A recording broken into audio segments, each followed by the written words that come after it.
All right, welcome YouTubers. Week 8 coming up. Uh, kind of a light week for me. I've only got a few picks on the multiple and fixed. Atlanta for 1,000 and Tampa Bay for 1,000, so only $2,000 out there in the multiple scheme. Same two games in the fixed team, Atlanta and Tampa Bay for 2,000 each, for a total of 4,000 out there. And my martingales, I'll have 45-26 out there, so kind of a light week. Anyways, Atlanta will be 7-2-7. They're against Seattle, so there's some conflicts there. So Atlanta 7-2-7. Jets will be 5-12. Buffalo 5-12. Tampa Bay only 2-15 because of a conflict with Tennessee. Denver 5-12. Detroit 5-12. San Francisco 1,024. And Cleveland 5-12. So those will be the picks this week. Again, like I said, a light week, but I think there's some heaviness coming. So how did I do last week?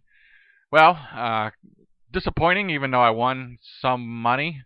Obviously, a lot of my money was on the LA Chargers, and if you watch the end of that game, I mean, we were fortunate to score a touchdown late in the game and sort of get us at Chargers were a 3-point dog. So to kind of they'll be down by 3 with that touchdown, and we're kind of pushing. But then if you watch the end of the game, they got the ball again, and I think they had 3 tries at the 1-yard line to punch it in and win outright. Instant replay called back 2 of them, and one of them was a fumble. So it's craziness, right? Crazy. So my big money was on that. That ended up being a push.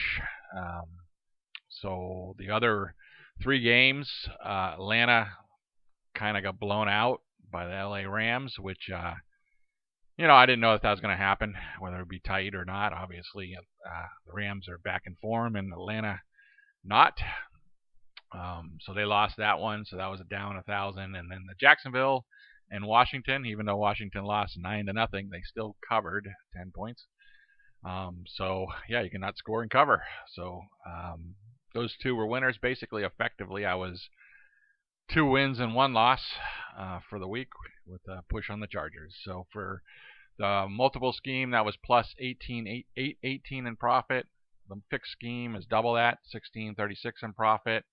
And how the martingale went was Jacksonville was plus 11.26, Atlanta minus 12.39, Green Bay snuck in a Green Bay win there, 4.65 in profit. Washington was 11.26 in profit. Chargers were a big push, so 14.78 in profit. So effectively a winning week, but not as good as it could have been. Anyways, just to show the math behind here, the early lines, Atlanta is a dog at 3.5, so maybe a good time to buy them in case they drop the 3.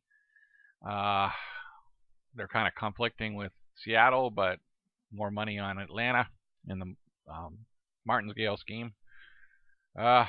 Jets are playing at Jacksonville, getting not quite a touchdown. No biggie. Tampa Bay plus 2.5 right now, so we'll see if that goes to 3. Buffalo is minus 1.5. Denver plus 6.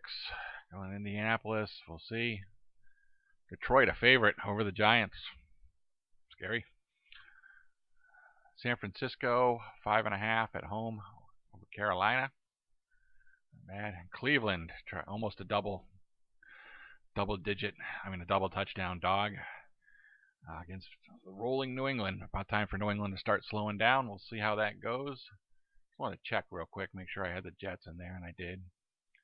Season YouTubers.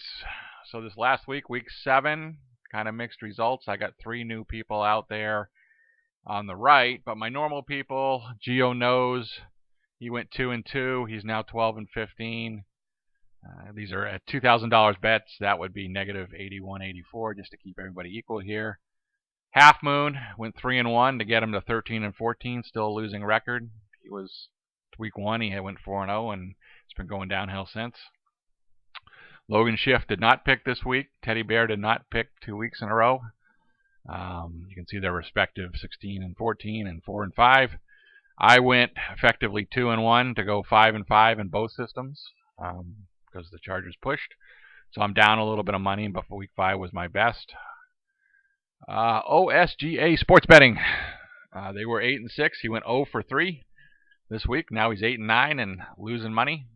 Like I said, I went back to 2018 and lost a little money there too. So maybe not as favorable as it seems, but anyways, getting a lot of views. The Goat House is another one I reviewed last week, I believe, and he went 3-2 this week to go 11-9 overall for the season.